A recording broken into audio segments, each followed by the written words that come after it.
Hallelujah. Hallelujah. So before we took a break, we learned that we are justified by faith, and that is what upsetted the Pharisees, because they were like the policeman looking around whom they can use the law and get them punished. Whereas Jesus spoke from the prophet Isaiah that when the Messiah would come, it would be the time of blessing. Amen. And in Luke chapter 4:19 he said, He has sent me to declare the year of the Lord's favor, the acceptable year. Now, according to the Jewish law, there would be a jubilee year, that is the 50th year, that no matter there was a slave, the slave would be set free in a jubilee year. And Jesus went around preaching and teaching that now is the day of the jubilee year. Praise God. And that is what upsetted the Pharisees. But the ones who were listening were all excited, for the grace of God was giving them the freedom. Amen? Amen. Amen. Even today, the word of God speaks about freedom. But if a person does not understand the word of God, the person will remain in bondage all his life. Hallelujah. Hallelujah. Hallelujah. Hallelujah. When does a person get delivered? The moment he believes. When does the person remain in a bondage? The moment he is believing not what the scripture says, but believing what the symptom says. Praise God. Praise God. So the challenge is not what I can get from God. The challenge is to what proportion can I believe what God's word says. And that's why all the time I will always tell people, get the Bible, look into the Bible and see with your own eyes what the written word of God says. Because that written word of God has the power to set you free. Amen. So before we started, praise God, we were in Galatians chapter 3.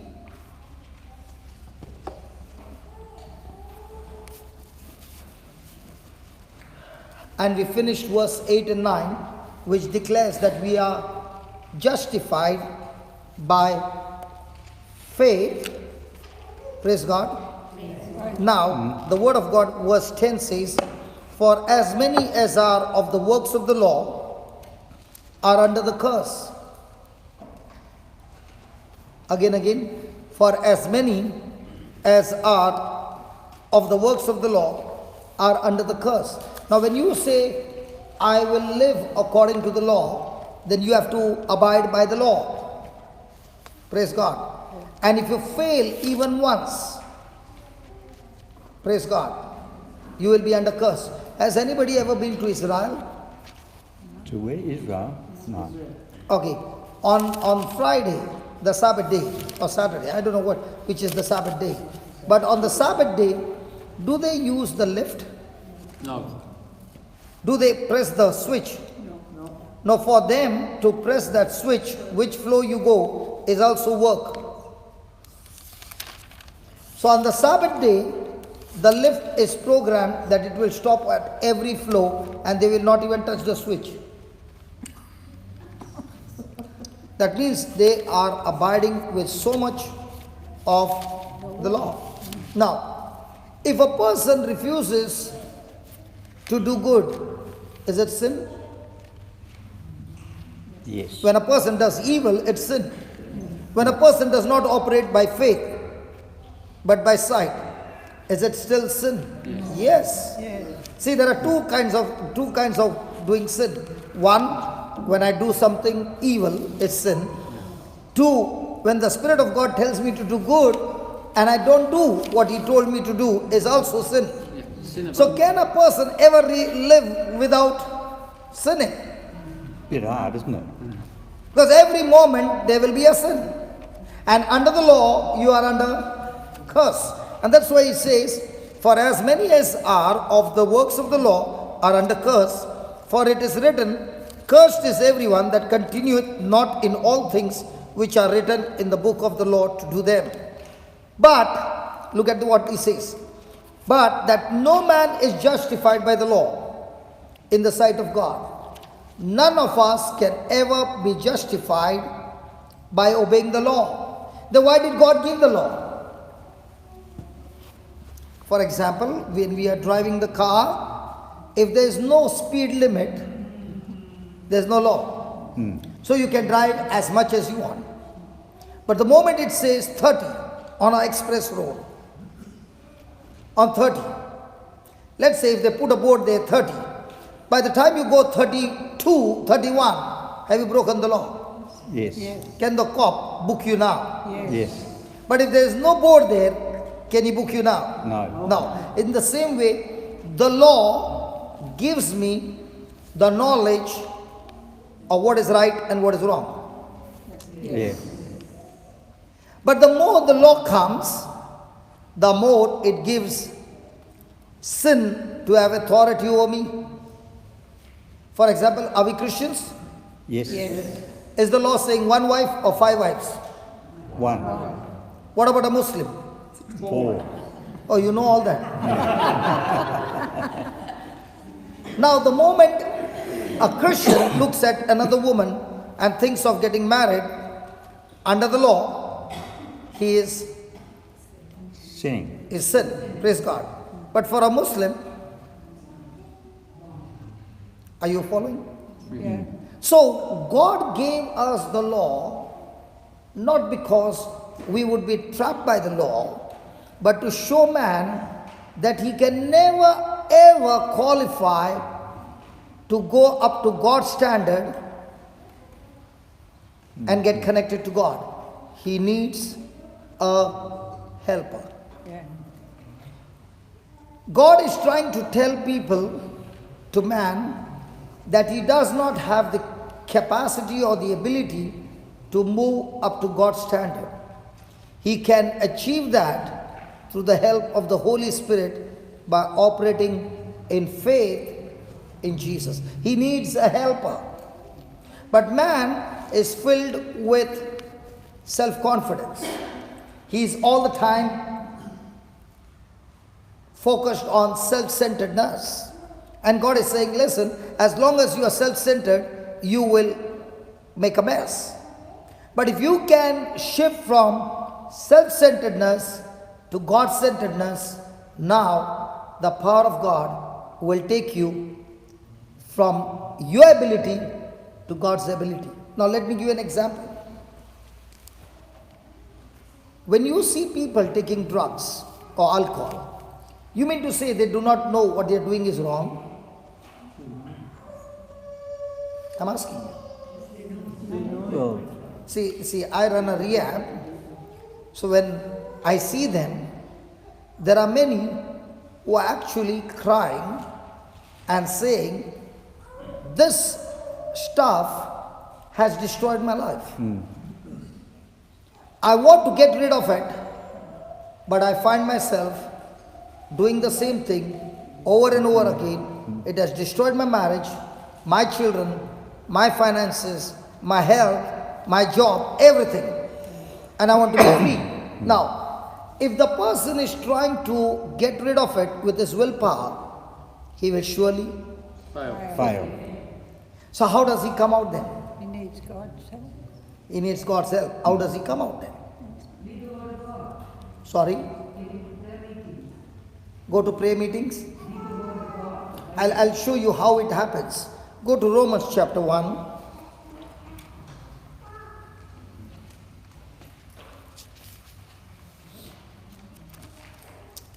You know, my first retreat in my life for the alcoholics and drug addicts, my first retreat, and it was only for these people, and there were 25 who got registered, and I was the only preacher, and I loved in my past life WWF wrestling, on the TV. And I would love the bloody cage wrestling, where you punch and it is all the fighters, wrestlers are put in a cage, locked, and the key is with somebody outside. So nobody can escape. Nobody can come in, nobody can go out. And it's a fight till you bleed and submit. So I always had this thrill. And now that day, there were 25 wrestlers in addiction and me with them. And we were in a room. And I told them, the door is locked. Nobody can go out. I got the key and it's in my pocket.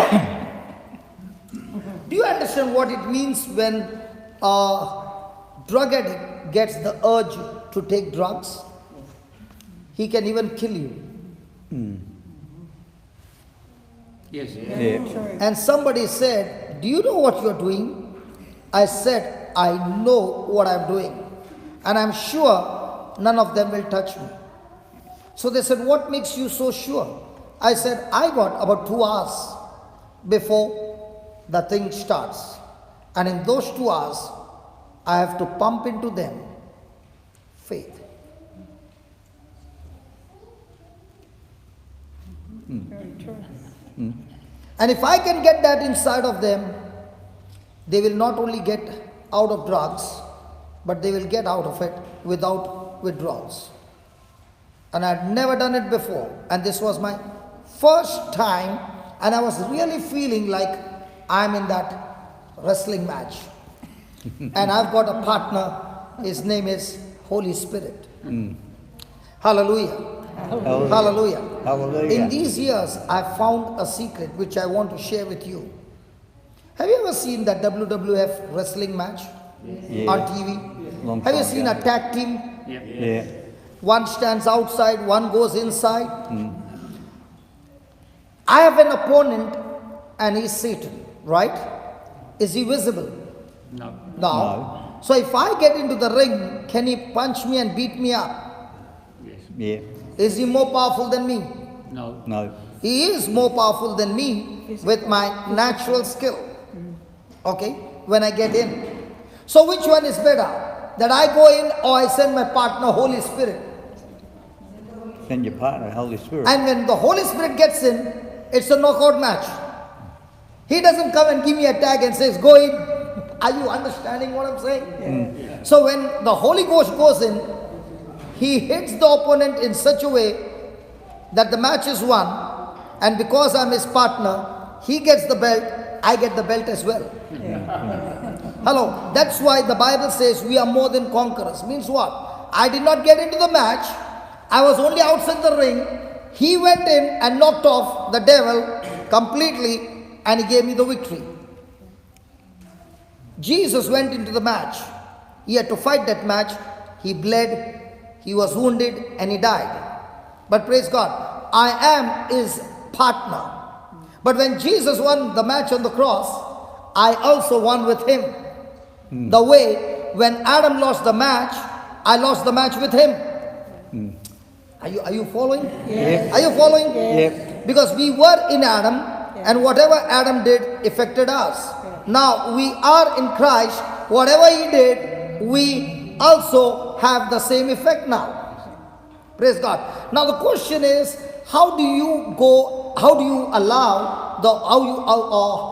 request the Holy Spirit to get in and you stay out? The Bible says life and death is in the power of your tongue. Does it say that? Yes. Hello? Yes. Does it say that? Yes. Now please understand there are spiritual laws. There's a law of gravity. There's a law of thrust and lift. Right? Yes. Now there is a law which says, let the weak say, I am strong. Yeah. Yes. Yep. Yes. Have you heard that before? Yes. Joel 3:10. Let the weak say, I'm strong. now did the word say, let the weak go to God and pray to God and then God will make him strong? No. No. But what are we doing? We are smarter than Jesus. And we are telling Jesus, we are not going to follow your instruction. We are going to the dad, the big boss, by asking him in prayer. Now, did Jesus say, go to him and ask him in prayer, or did he say, by faith, believe it and say you are strong? Yeah. Hello, which one do we do?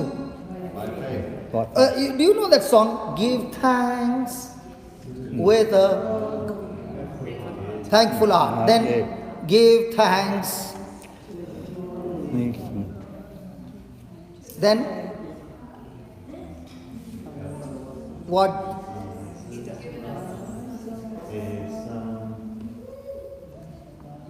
And now say, I am strong. Let the poor say. I am strong. Why? Because of what the Lord has done for us. Now, are you saying, now, let's say, Brother Kevin, just an example again. Brother Kevin, how are you? I'm all right, thanks. Now, might be Kevin would say, you know, from the age of 10, my ankle, my hip bone, my this bone, and that bone. Now, is he saying, let the sick say, I'm healed, or is he saying he's sick? Saying he's sick. When he spoke about the bones, did he say what God said, or did he say what he understands? I'm not pointing finger to you, please. What I understand, yeah. What you understand. So all the time, what are you saying? I'm sick, please keep me in prayer. Now, is the Bible saying when you're weak, go around asking the preacher to keep you in prayer? No. What did he say? Open your mouth and say, I am healed. I am strong. Let the poor say, I'm straight. let the sick say, I am well. I am well, or I am healthy. Let the curse say, I am blessed. But what do we say? Yeah, what do we say? We say what we understand. Now, is the Bible say, let the weak think that he is strong, or let him say that he is strong? Say that he's strong. Now, which one do we say? Do we say what Jesus said, or do we say what the doctor said? Look at your neighbor's eyes and ask your neighbor, what do you say? What the doctor said, or what Jesus said? What Jesus said. What Jesus said. What does your neighbor say? Kevin, what does your neighbor say? What she's That her saying? joints are in pain? No. She's saying she's healed. Wow. She did not say anything. I'm standing here. Yeah, but I saw it in her Yeah, eyes. I understand. You two are one flesh. Praise God. Hallelujah. I understand that. I understand that. They are both made for each other. Hallelujah. Then, you know, many of them were saying, I want to see Kevin. I will show you Kevin at the end of the class. Both of them. Praise God. Hallelujah. Hallelujah. Hallelujah. Hallelujah. So now my question is, are we saying what the word says, or are we saying what we have been taught by this word? So when this fight began, the Bible in Romans chapter 1 verse 16 says, Romans 1:16 says, For I am not ashamed of the gospel. for I am not ashamed of the gospel. It is the power of God. Hey, for I am not ashamed of the gospel. It is, Power. it is, Power. hey, it is. The power. Power. I'm screaming with power, but there's nothing coming out. It is. The power of God. Hello, it is. Hello, it is. The power of God. Now, what is the meaning of the word power? Strength. What else? Belief. Full authority. Something else? Love. Something else? Okay, let's take, for example. Examples will make us understand better. You are at night. You went home. And everything was in darkness. You switched on electric power. What happened? The light came on. And what happened to the darkness? Gone. So what is power? Power over darkness. Light. Light. Come on, what is power? Light. No. See, again, think, The think. ability to change his circumstances. Yeah, look what he said. The ability to change the situation is power.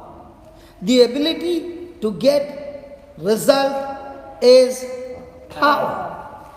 Let's say there's a big rock and a person puts the dynamite underneath. Makes a hole and puts the dynamite. And he lights the fuse. Now, the dynamite explodes. What happens to the rock? Is it the same? No. No. It's blown off and one piece of rock has gone into pieces. So what does power do? Power takes away what is there and replaces with something new. And the Bible says the gospel of Christ is Power. power. Power. So if you want to change any situation, where do you go? The power The power of of God. God. The gospel. Praise God. If you want to destroy tumor, where do you go? The gospel. If you want your finances to change, where do you go? The gospel. Anything of God that you want to manifest in your life, where do you go? The gospel. The gospel. Praise God. Did you get that? Yes. It is the power of God, then. It is the power of God. Sorry, I do apologize. For salvation to everyone. Aha! It is the power of God to salvation. What is salvation? Being redeemed. life. Salvation is the whole package. Eternal life, total healing, total deliverance, total prosperity, total protection, total preservation. The whole package is Power.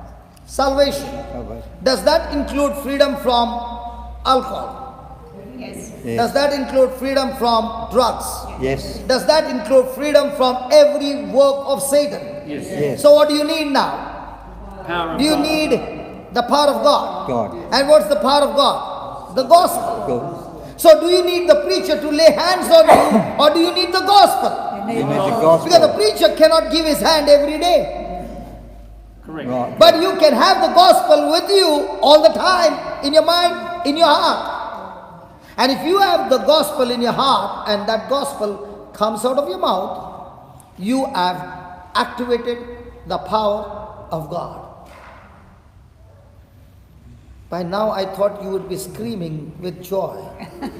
Hallelujah. Hallelujah. Hallelujah. You know what does that mean? You load your gun and now you know how to fire your bullets and it hits the target. Because the Bible says the gospel of God is the power of God unto salvation, and not only to some. He never said to the preacher only. He never said to the priest only. He said to Everyone. everyone, yeah, to everyone, He says, to everyone who has faith. everyone who has faith, or everyone that believes. Did he say to everyone that prays? No. No. No, you will be saying, is he against praying? No. I'm not against praying. I'm against that contaminated faith praying. I'm against that worry prayer. I'm against that fearful praying. I'm against that praying with anxiety. Because such kind of prayer is dangerous, because it will not work for you, but it will work against you, just the way it worked in Job's life. Do you remember Job's children got killed? Yep. How did they die? They did not die because of Satan, but they died because of Job's prayer. And what was his prayer? Brother, just turn to 3:25, Job 3:25. Some of you are looking at me surprised. Hello? Hello? Are you with me?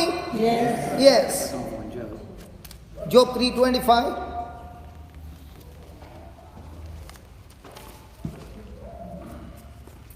After lunch, we will have it on the screen. Praise God. Job 3. You know, I have a laptop, I have everything, but the connector remained in India. Truly. So now the brother brought the connector. In the same way, you have a good body, you have got everything, but the connector is missing. And what's the connector? The Word of God. So once the connector is got, you fit it right. Praise God. You have it on your screen. Praise God. Now, is it going to project everything that is on the screen of the laptop? Yes. In the same way, everything that you believe is your connector to the Word of God, and whatever it says will manifest in your life because you got the connection right. Yeah, Job 3:25, brother. Truly, the thing that I fear comes upon me. Truly, the things that I feared has come upon me.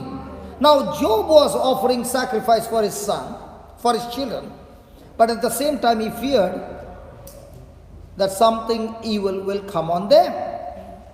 And whatever he feared and whatever he believed, those things came on his children and they all died in one day. Hallelujah. Hallelujah. Hallelujah. Hallelujah. You know, for example, I feared that I lost this brother. I'm sorry. I'm telling you honestly, when you came and met me and I said, I will talk to you during lunch break, right?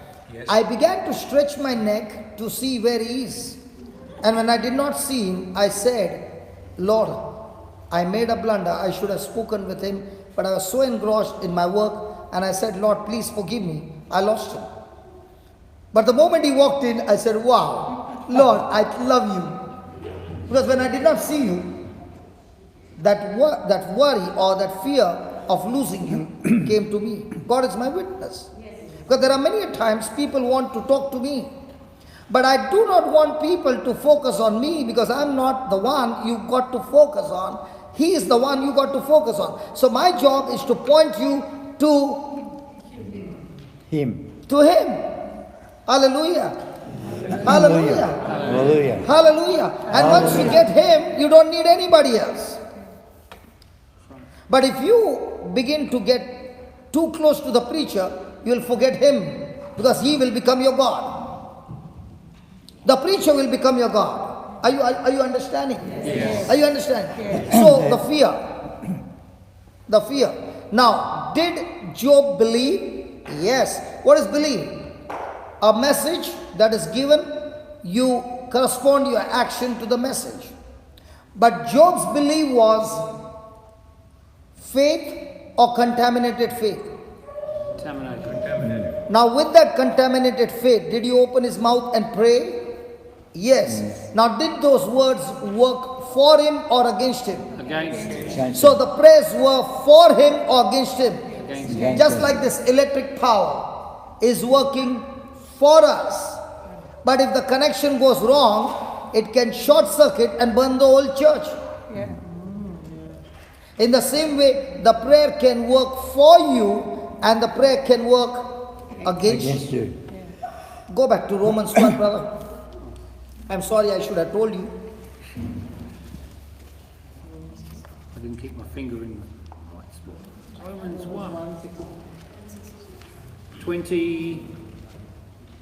1:18, 1:16. 1:16. Romans 1:16. Okay. For I am not ashamed of the gospel. For I am not ashamed of the gospel. It is the power of God for salvation. It is the power of God for salvation. For salvation. To everyone who has the faith. To everyone who had the faith, or to everyone who believes. To the Jew first. To the Jews first. And also to the Greek. And also to the Greek. Now, what did I do? I know that the Bible says life and death is in the power of the tongue, right? Yes. So I told them, I have a new drug with me, which I have never tried before. And I'm going to give to every one of you, if you repeat a particular scripture for the next 30 minutes. So now when they are opening their mouth and speaking the scripture, are they speaking life or death? Life. Life. And when they are opening their mouth and speaking the scripture, 25 of them, What am I saying? Lord, they are speaking your word. And your word coming out of their mouth has activated Faith. faith. Faith. Praise God. And it is the power of God. hello, it is the power of God. God. hello, it is the power of God. And if they have activated the power of God, I am standing outside the ring, Lord. You are inside. Holy Spirit, have your way. So as they were speaking, one person got slain and fell down. Now when the first one got slain and fell down, what happened to the others? They have never seen anything like this. Nobody touched him. Praise God. Now they are looking at me, and I told them, I told you the new drug. You get so high that you won't even know when you will fall. Your head is already going round and round. They say, yeah. I said, let's continue. In 45 minutes, about 8 or 10 were slain by the power of God. Now, I did not have to do anything. The Holy Spirit took over. Now I said to those who are standing, don't you want that? They say, yeah. And the one who is down is saying, it's so good, it's so good, it's so good. Now, praise God. We went on and on and on. We had a retreat for 1 week. There was not one of them who got withdrawal, and they were delivered. Now, did I use the gospel to get them out, or did I use the willpower? Gospel. And how does the gospel get activated? Romans chapter 10 verse 8. Please listen. If there is any electronics that has got spoiled, okay, do you go to the service station for repair? No. No? Kevin doesn't. He goes to his Kevin, mate. you just... He doesn't. He goes ju- to a friend. So if your car needs some repair, you just don't go to the service station. You buy a new one. No. How blessed are you, sister? No. Everything you get new. No, I got a mate who he's does got it for a mate me. that does it for him. Do you go to the service Cheaper. station? Yes. But is the mechanic knowing how to repair? Yeah. Yes. Yeah. In the same way, look how to activate your faith. Romans chapter 10 verse 8. Watch this. But Yeah. what does it say? No. 10 verse 10, brother. Sorry. 9. Okay. Because if you confess with your lips, Because if you can... Okay, start with 8. No problem. Start with 8. okay. But what does it say? But what does it say? The word is near you. The word is near you you. or far away from you? Near you. Near you. On your lips and in your heart. On your... Lips and in your heart. First where? Huh? First where? Lips or heart? Lips. First where? Lips or heart? Lips. Now, do you eat food with your lips? Yes. With your mouth? Yes. Yeah. Then it goes inside your stomach. Correct. Your stomach will digest the food and turn it into calories, which is energy. Yes. Yes. In the same way, when the person is hearing the preaching, the word has entered his ears, and he understands. And what he understands, now he opens his mouth and speaks. Speaks. So the more he speaks, the more he hears. So the more he hears, just like the stomach converts the food into calories, your spirit converts the word of God into faith. Wow. So now, as a farmer, can you grow faith? Yes.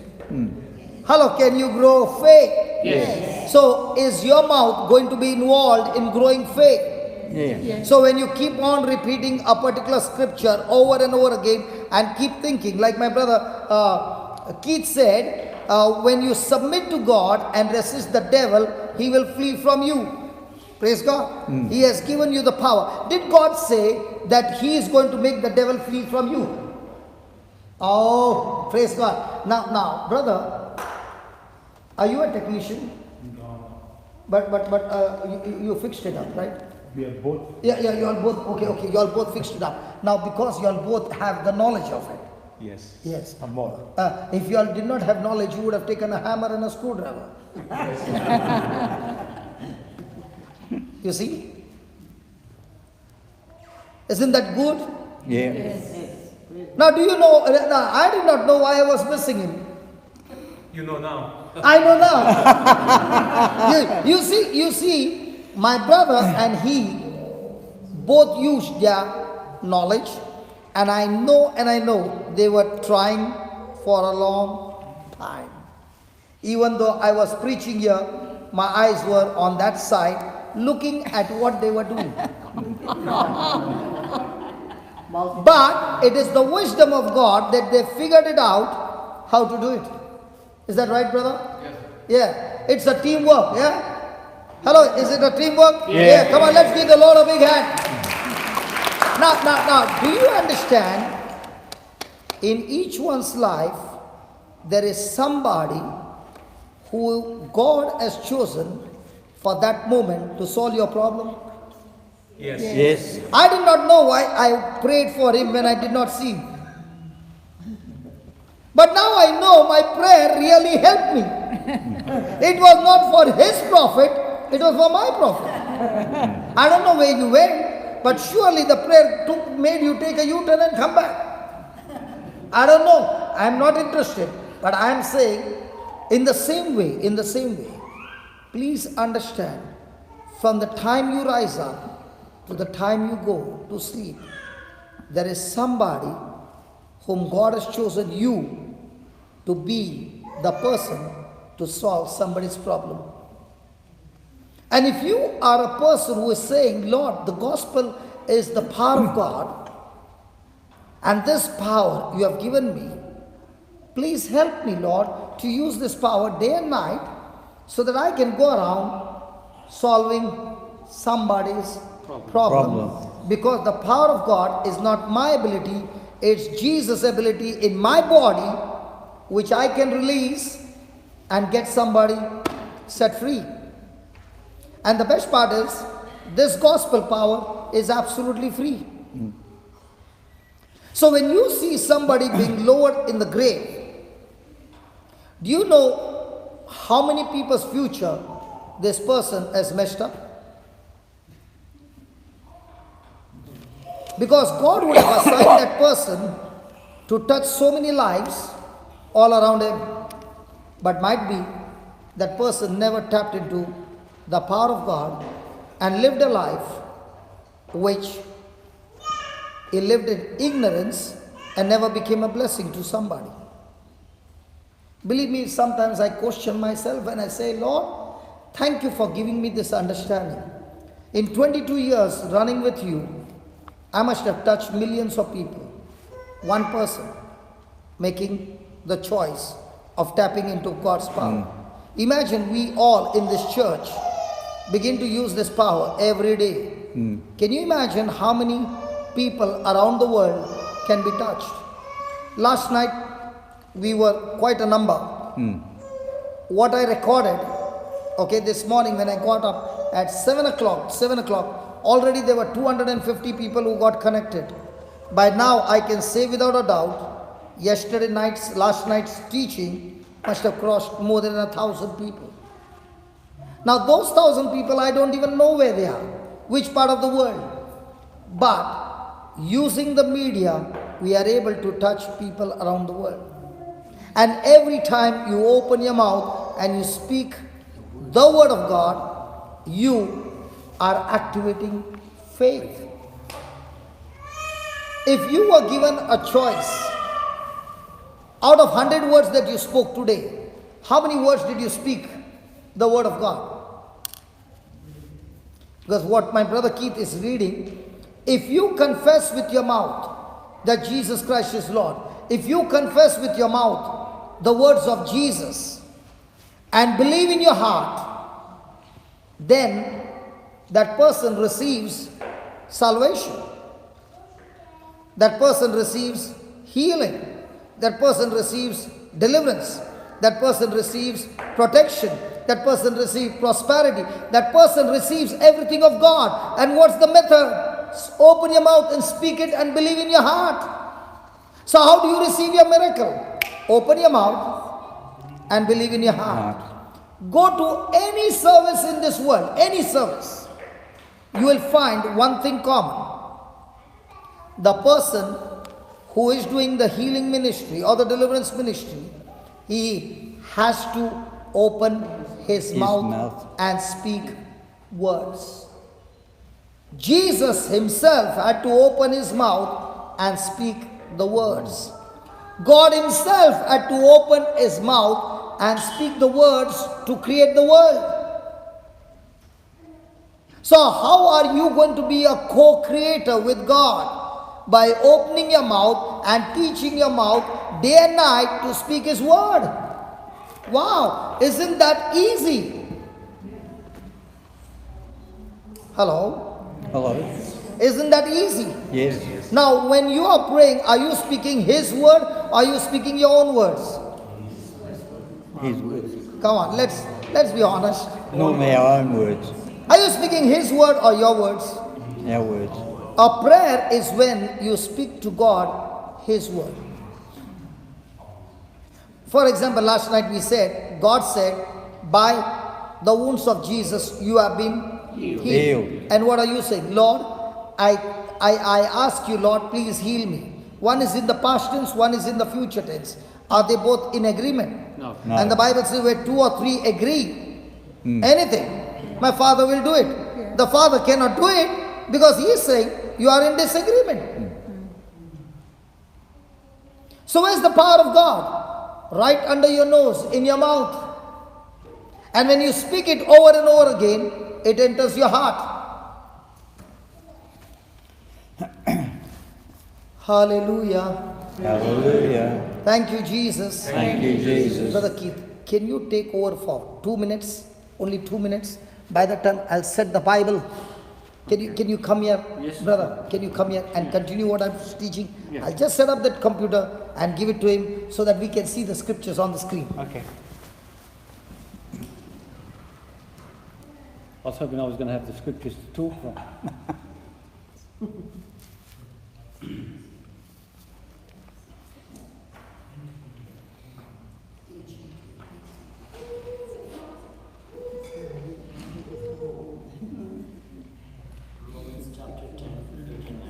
Yeah, I know. I'm looking for something else I want to find.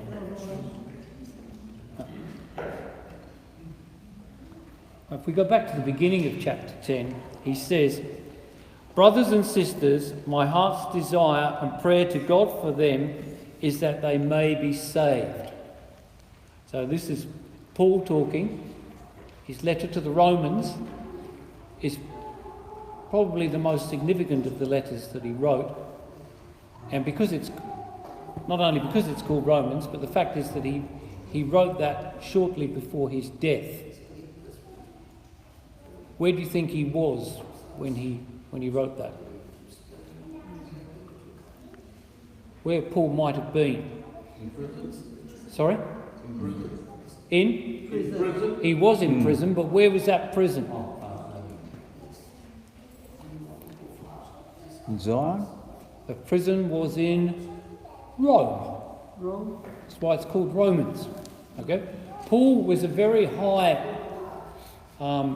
member of the Jewish faith before his conversion. And also, he was actually a Roman citizen. So, when he had been accused of doing the wrong thing, he claimed his Roman citizenship. Now that stopped him being killed immediately, but it also meant that he was sent to Rome. And it also meant that when he was found guilty of the sins that he had committed, he was beheaded, which was actually, although that sounds pretty horrible, it's probably one of the nicest ways they put people to death then, because it was quick and relatively straightforward. So they didn't allow Roman citizens to be in any way sort of seriously degraded, apart from the fact they were getting their head lopped off. So that was what that was about. So, to go back again, we go to verse 3, "For being ignorant of the righteousness that comes from God." So, brother's been trying to dispel our ignorance this morning. Okay? So, from being ignorant of the righteousness that comes from God and seeking to establish their own, they have not submitted to God's righteousness, which one of the things that we tend to do, we don't submit to God's righteousness, we go off on our own way. For Christ is the end to the law, so that there may be righteousness for everyone who believes. So, Christ is the end of the law. What was that law that Paul is referring to? Brother was talking about it this morning. The law of what? Jewish religious law. Because they believed that their way to being saved, or their way to salvation, was through the law. And so they would follow the law, even if it meant, remember what Brother said this morning about Jesus even healed people on the Sabbath, which is Saturday, even though it was illegal according to their law, because the bigger law was love. Okay? So they would keep the law rather than heal somebody, because they considered that to be more important.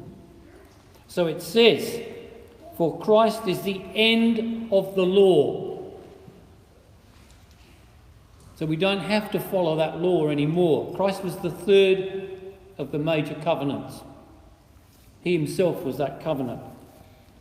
So that there may be righteousness for, if you look at the end of verse 3, everyone who believes. So to free yourself from that law, you only need to believe. Praise God. Thank you. Hallelujah. Hallelujah. So we got it on the screen. This is better? Yes. Yes. Hello, this is better? Yes. Praise God. Brother, put that Galatians 3:10.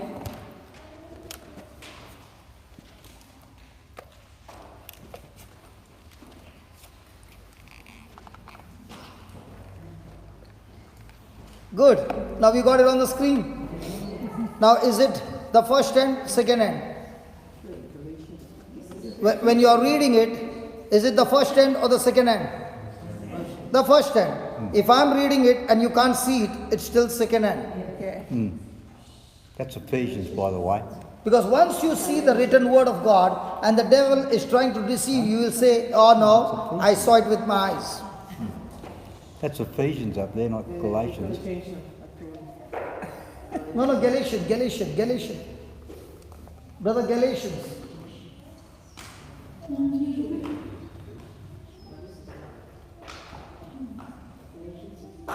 3:10. There we are. Thank you. So let's go back to Galatians 3:10. For as many as are of the works of the law are under the curse, for it is written, cursed is everyone that continues not in all things which are written in the book of the law to do them. But that no man is justified by the law. So according to the law, no person can ever qualify to meet God's standard. So no man is justified by the law in the sight of God. It is evident, for the just shall live by Faith. the just shall live by Faith. the just shall live by. Faith. Now that faith that he's talking about is when you live by the scripture and not by what you see. Last night I gave an example. If I have $10 and I spent $7 on a poor man because I was feeling compassion for him, and I bought some food for him, and I spent $7 on him, how many dollars will I have? 3. 3. Now when you said 3, was it faith or sight? Sight. Sight. Because Luke chapter 6 verse 38.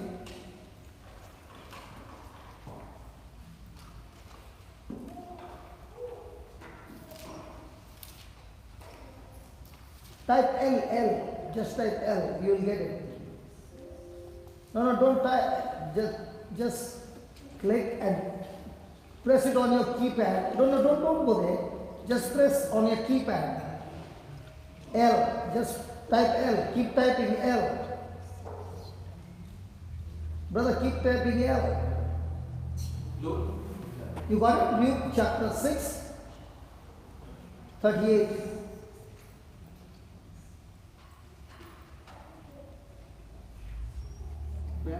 Yeah, he is picking up. Praise God.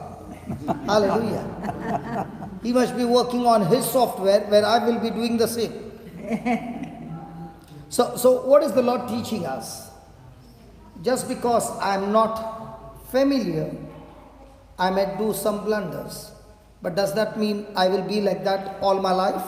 No. Now, in the same way, when you're learning the Lord's way, you might do blunders, doesn't matter. But thank God you have taken a U-turn. How many of you have ever used a GPS? Yeah. Does the ladies tell you to take left, right? What happens if you miss what she says? Does she beat you up? No. No. She said, doesn't matter, we'll do the rerouting for you. And when the rerouting comes, the kilometers have expanded or become less. Expand. Has it increased or become less? Increased. And then you miss it again. She says, no problem. Now it's still rerouting and rerouting. And all of a sudden you find yourself in Sydney. And then you say, what am I doing here? And then you blame the GPS. And she says, listen, you kept missing what I told you and you are following your own instructions, but not my instructions. That's why you landed in Sydney. You are supposed to be in Perth. Bit hard to get lost that way. And thank God after that you made a decision to follow the instruction. Now you're coming back from Sydney to Perth. Is it going to take time? Yeah. Fuel? Yes. Energy? Energy. And all the frustration and the labor? Have we also gone away from God's destination with our own understanding? Yes. Now thank God we have taken a U-turn. Is it going to be instant from Sydney to Perth? Lord, I pray in the name of Jesus, get me to Perth. He says, no, it doesn't work like that. Take a U-turn and drive everything back. And if you go to the preacher and say, lay your hands on me that I'll reach Perth in a minute, No. then the next time if it works like that, you will say, I want to go to moon. It doesn't work that way. Touch your neighbor and say, thank God you took a U-turn.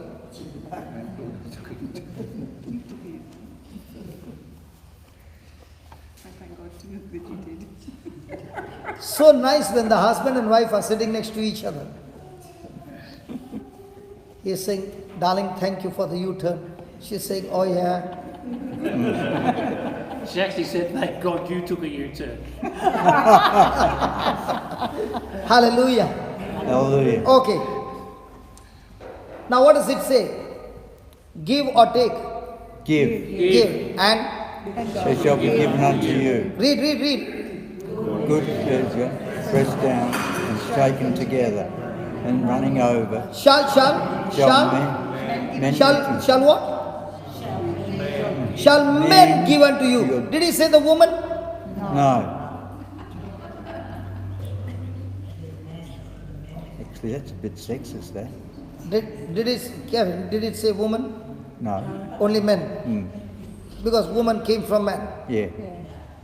So the women are included? Yes. Yes. So when will it multiply? When you give or when you take? When you give. But what did we learn in school? We learned 10 more. When you give, it's always minus. And for that we took so much of beating to learn it. And now comes Jesus and he says, in my kingdom it does not operate through the world system. The world system says when you give, it's minus. He says, in my kingdom, when you give, it's multiplication. So when a person is living by sight, is living by what you learned in school. But a person who is living by faith is a person who is living by what Jesus said of his kingdom. So most of the time, which one do we live? Kingdom of God or kingdom of the world? Kingdom of the world. Are you sure? And the Bible says the just shall live by faith. So is he supposed to live by the world system or the kingdom system? Kingdom. Praise God. So where's the battle now? To fight against the devil or to fight against your own mind? Probably both. No, you don't have to fight the devil. Who told you? God never said you fight Satan. He said only resist the devil. Because God already sent Jesus to fight him and he has already defeated him. Don't waste your time fighting with him. Fight against the thoughts that he gives you in your mind. So the battle is outside or inside? Inside. And what does he make you look all the time? Inside or outside? Inside. He makes you look outside the circumstances. And as long as you are looking at the circumstances and not what Jesus said, you are always going to fail.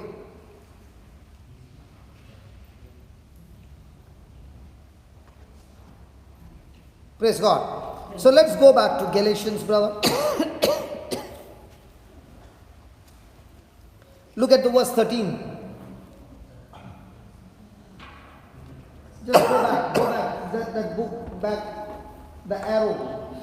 No, the arrow, yeah. One more, yeah, there you are. Yeah, enough, just scroll it up to 13. Scroll it to 13. You went to Colossians, brother. Yeah, scroll now. That was too fast. Yeah, come on, 13. Everybody. Christ hath redeemed us from the curse of the law, being made a curse for us. For it is written, cursed is everyone that hangeth on a tree. Now, how many of you, when you look at that cross, and you look at Jesus on the cross, you see him cursed?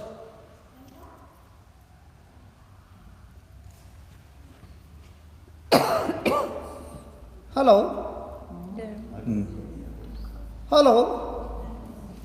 Did he do anything wrong? No. No. But the Bible says, God took our curse and put it into him so that now he is cursed in our place. Now when you read that word redeem, can you see that word redeem? Yep. What does that word redeem means? Forgiven us our sins. No. What is redeem? Brought back. Come on, you are the ones who taught us English. Saved us. No. Redeemed is you pay for something and you get it back. Or you get Okay, given to you. 90%, 10% remaining. Come on. You gave the right answer. 10% remaining. Yeah, but again you are not complete. Yeah, good. Now explain that. That's the right word. Come on. What is ransom? Payment. Supposing I kidnap Keith. Okay, just an example. She won't pay. And I told you, if you want your husband back, you got to pay this amount. So you are paying the amount to me to buy Keith back. Now, even though Keith is in my custody, does he belong to me? No. No. So when she is paying the price, is she buying what is hers? Yes. So when you go to the shop and you bought all those dresses, you did not redeem because those dresses never belonged to you. But when Jesus paid the price, he bought back what belonged to him. Are you following? Yes. So Satan deceived Adam in the Garden of Eden and he got sold to Satan by his disobedience. Now it would be like this. There were two pigeons who were flying freely and somebody caught them and put them in the cage. And they laid eggs and the young ones came out. Now were the younger ones inside the cage or outside the cage? Inside the cage. Why were they inside? Because that's where they were born. Because they were born because their parents were inside the cage. But weren't the parents once upon a time free? Yes. But the day they got caged, the young ones born, were by default born slaves in the cage. In the same way, Adam was free, but by his disobedience, he got caged and Satan became his owner. Are you following? Yeah. Now Satan, who is the owner, will he sell off the human race? No, he will never sell, because he wants to keep them as slaves forever. So what does God do? He sends his son Jesus, and Jesus takes a place on the cross and dies. And dies. Give me Romans chapter 6 verse 3.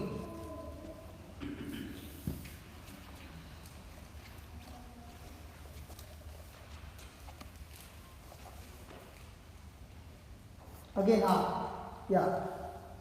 6. Now, did you see the performance improve? So what is that? Practice makes The perfect. knowledge and practice is getting him more and more improved. In the same way, when you study the word with practice, you will find yourself what? Improved. Improved. You will find yourself what? Improved. Improved. Now please read that verse number 3. Know you not, says asking you, don't you know what? That's so many of us were baptized into Jesus Christ. That so Were many of us were baptized into his baptized death. into water. We were baptized into water. Yeah. Did he say water or did he say Jesus Christ? Jesus Christ. Now, what is baptized? Anointed with water. I don't know what you thought. I am saying what the word of God says. Okay. So when you were baptized into water, it is symbolically you are being actually, truly baptized in Christ. Okay? Now. What is the meaning of the word baptized?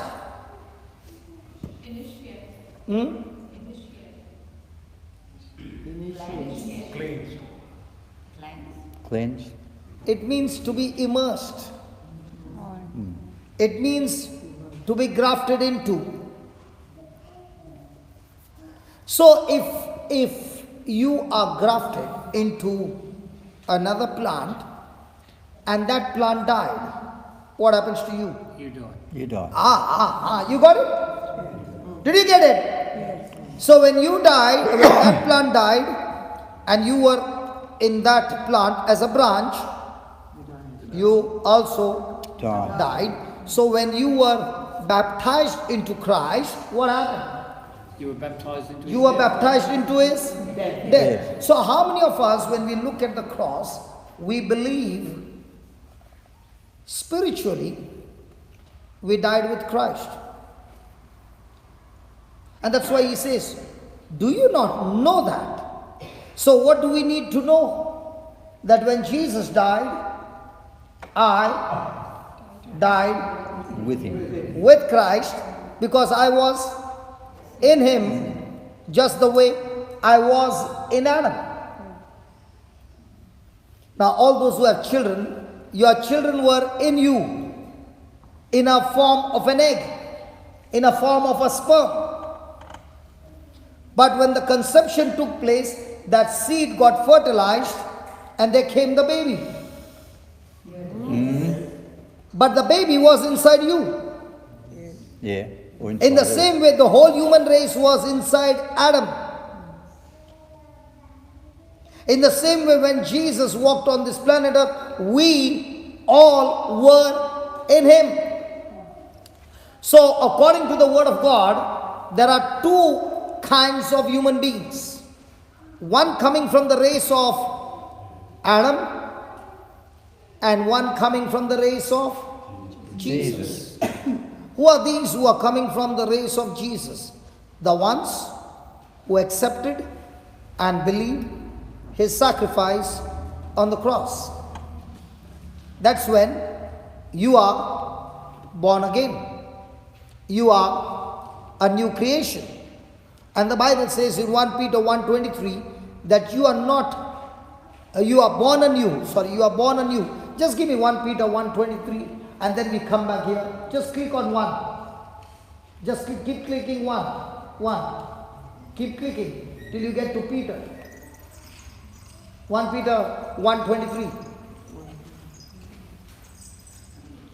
Please read that. Being Born again, not of of corruptible seed, but by the word of God. And what is that word of God? Which liveth and abideth forever.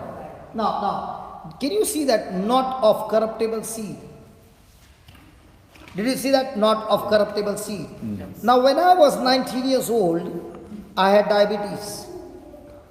Because my father had diabetes. And the doctor said it is running in your family. How do you know, my doctor? I got diabetes as well. Your words are the same. And then he added and said, once a diabetic. Always a diabetic. Now many of them know my doctor. Praise God. So he said there is a genetic problem in you, which has come from your father. So I believed what he said, and up to 33 years, I was a diabetic. Till one day I found a scripture, and I sat with the scripture for more than 3 hours thinking about it. And that's when the Lord said, you are diabetic because the corruption came from your dad. And he got that from his dad. Are you following? Yes. Then he said, listen, you were born from your mother's womb, but now you are no longer born from your mother's womb. You are born from the Father's womb of heaven. So when I looked at that scripture, I said, Lord, if I am truly born from the Father's womb, that means the Father in heaven has no diabetes. And if he has no diabetes, then my genetic defect has gone. Hello? Yes. And from 33 to 53, now 54, I am no longer a diabetic. It got nailed on the cross and I got delivered. That's the scripture. Hello? Hello. So was I focused on what I got from my dad, or what I focused on what Jesus did for me on the cross? What Jesus did for you on the cross. What the doctor said was in the natural a fact. But what the word said was the truth. So if I start believing the truth has power to destroy the fact. And not only destroy the fact, replace it with a new fact which agrees with the truth. Are you understanding? Are you understanding? Yes. Praise the Lord. So most of the time, are we focused on the truth or the fact? Fact. So when you are believing in the fact, will the truth work for you? No. Did Jesus say the truth has set you free or the fact has set you free? So this is the truth. And what you are experiencing in your body is a fact. So the mind needs to be renewed from a fact to the truth. Now the Bible says, put that Galatians 3:13 again. Are you following? Yes. Are you following? So the real challenge is not what I can get from God. The real challenge is how quickly can I renew my mind and agree to the truth. And when the truth speaks something, you will have no physical evidence, but only the evidence that comes from the Word of God. That's the challenge. So now when you read that Christ has redeemed you, means He has ransomed you, He has purchased you, He has paid a price to set you free. Now, when I look at the law, the life that I lived, I'm supposed to be under curse. But when I look at what Jesus did for me, it says, I've been set free from every curse. Let me give you some examples. When I went to Ireland, the people over there, most of them have got a problem because they believe that there is a curse coming from the ancestors. Okay? So you find every other Christian saying, please pray for my ancestors because there is so much of curse coming on my family. Now, when the person is saying these words, has the person believed in his heart and spoken out of his mouth? See, how does a person get salvation? Speaking with his mouth that Jesus Christ is Lord and believing in his heart that God raised him from the dead. So when the person confesses and believes what the word says, he gets saved. In the same way, when the person speaks with his mouth and believes things that are contradicting to the word, the person has called curse in his life. Are you getting it? Yes. So when he's saying, I got a curse and please keep me in prayer, did he agree with what Jesus did? No. Or did he agree with what somebody told him? Somebody told him. So there were some who were in that bondage for more than 30 years, 40 years, in that sickness, trying their best, praying from place to place, asking everybody to pray, till they heard that scripture that Christ has redeemed me from the curse of the law. So where's my ancestor curse? In Jesus' body. Are you following? Oh, thank you, Holy Spirit. Just go back to Romans 6:3 and then we'll come here. Because he said, you have not yet explained Romans 6:3. You need to finish soon. Yeah, 10 minutes. 10 minutes. Thank you, brother. So let's read that again. Know you not No, you're not. that so many of Many of us us are were baptized into baptized Jesus Christ, baptized into his death. Therefore, now that you know, therefore, we are, can you raise it up, brother? Therefore, we are, Buried with him. therefore, we are, Buried with him. therefore, we are Buried with him. buried with him by baptism into death, that like as Christ was raised up from the dead by the glory of the Father, even so we also should walk in newness of life. Now, how many of you have been to Jerusalem? No. Brother Keith? Now, when I asked you, how many of you have been to Jerusalem, when you looked at the scripture and it said, we were buried with him. We are buried with him. Where was Jesus buried? Jerusalem. So when I asked you, how many of you have been to Jerusalem, what would be your answer? Yes. See, I am answering based on physical evidence, and I'm also answering based on spiritual evidence. So when you answer by spiritual evidence, you're operating by faith. That's why he says, don't you know? You got to be sure. You know, sometimes you say, take the right turn. And you say, no, take a left turn. Then you say, but the GPS lady is saying right turn. You will say, she's taking me a long route. I know this is the way to my house. I know. Have you ever heard that? Yes. That means you are sure, you are confident.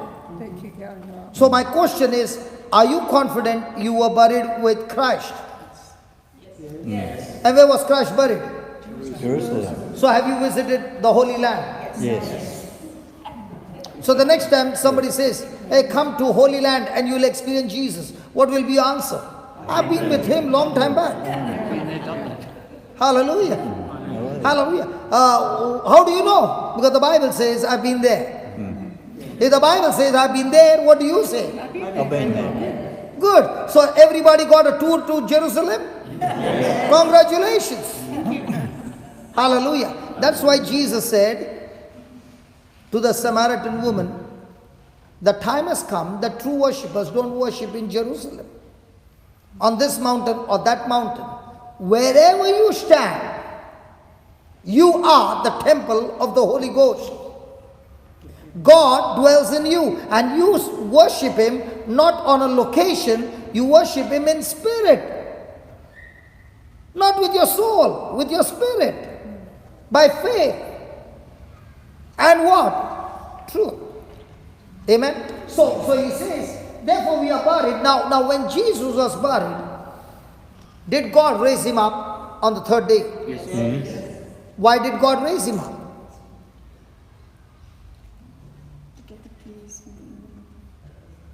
But why did God raise Him up? Now, did Jesus die?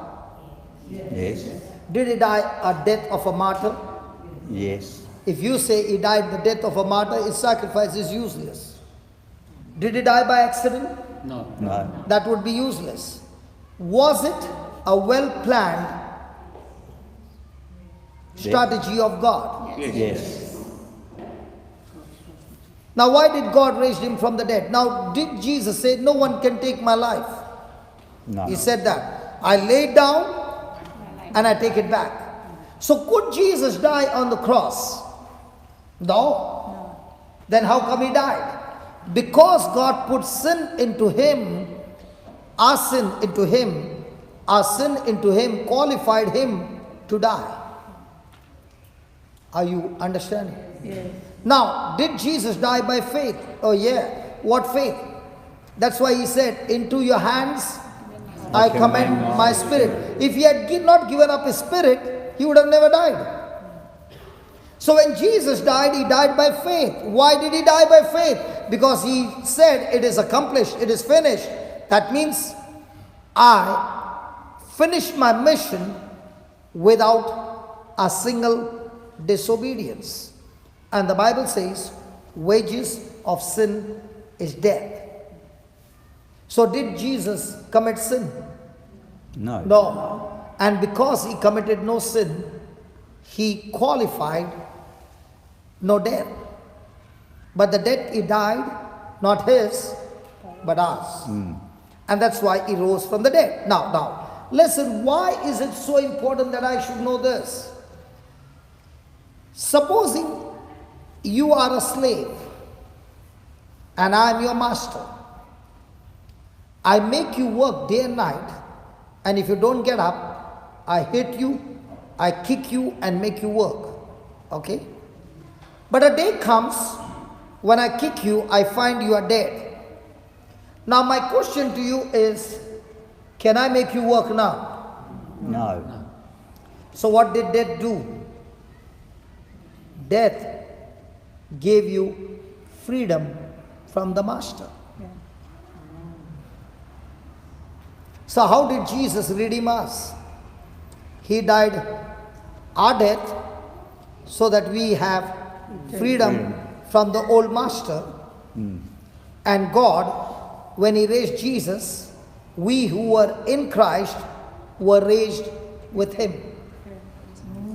And now when we are raised with Him in the newness of life, the old master has no claim over you anymore. Wow. Are you understanding? Yes. That's why He says, therefore we are buried with Him by baptism into death, that like as Christ was raised up from the dead by the glory of the Father, even so we should walk in newness of life. In other words, how do I walk in newness of life? Now, I have no sin nature, but I have God nature in my spirit. But the problem is, in my soul, I have the knowledge of the world. In my spirit is the Holy Ghost. Now my battle throughout my life till the day I leave this planet Earth is, how quickly can I feed my mind with God's word? So with my spirit, I want to follow Christ, but with my mind, I have the knowledge of sin that makes me follow the old master. So where's the battle? The battle is inside me. And that's what Paul says. I want to do the good, but I end up doing the very thing that I hate to do.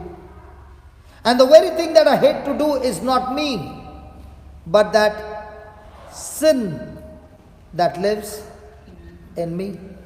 And he says, what a wretched man that I am, that with my heart I want to worship God, but with my mind I find a law inside of me, making me a rebel against the one whom I love.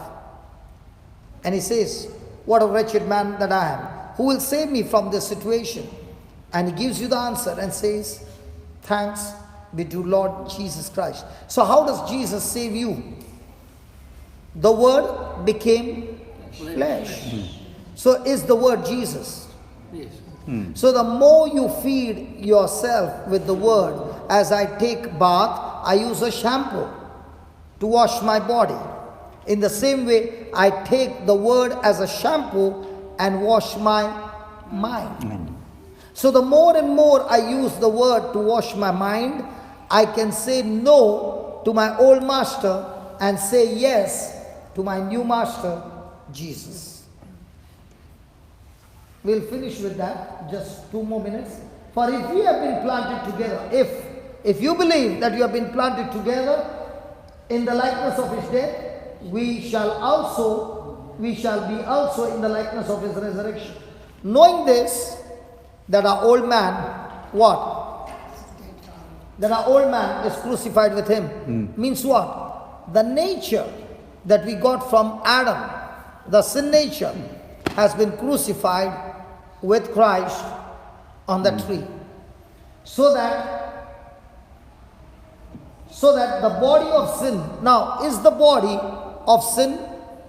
Now this body is neither moral or immoral. This body only takes order from the mind. When my old nature is not crucified, or my mind is still connected to the things of the world, this same body can be extremely selfish, can be extremely brutal, can be extremely evil, and do things against others. So have I chosen the old master or the new master? When my mind is not renewed by the word of God, I go and choose the old master, and my body is now operating in sin. But the same person, when he renews his mind on the word of God, he does not use the body for sin, but he uses the body for the gospel of Christ. I could have been in India with my family. I could have been in India doing my business and earning dollars. But I made a choice to submit to God, His word, and made a choice to go on a mission with Him. Now the same body which I could use in the club, the same body I can use in the church to share the gospel.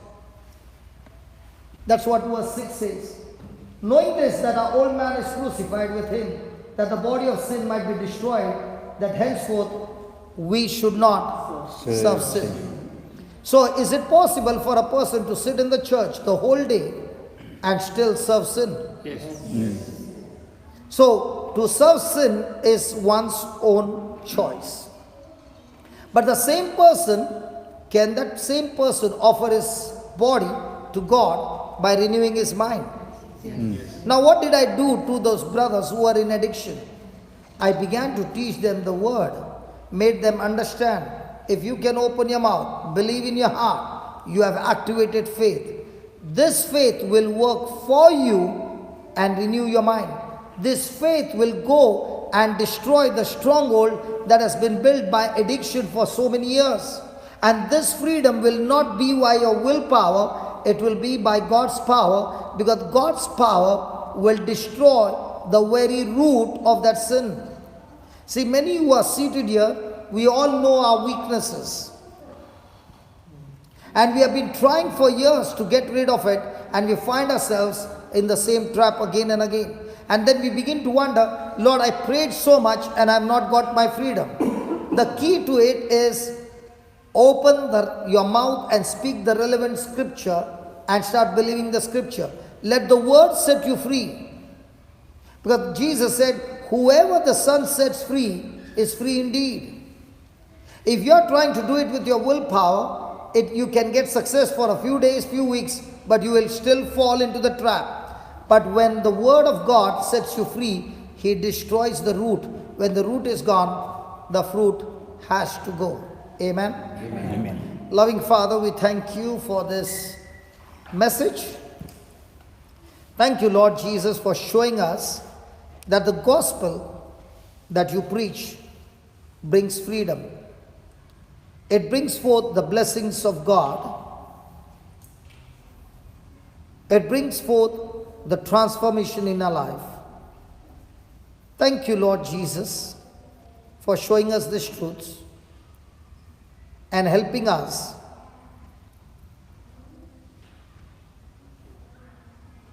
to know how important it is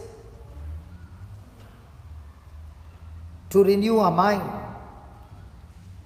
Thank you for showing us that the whole kingdom of God operates on speaking, believing.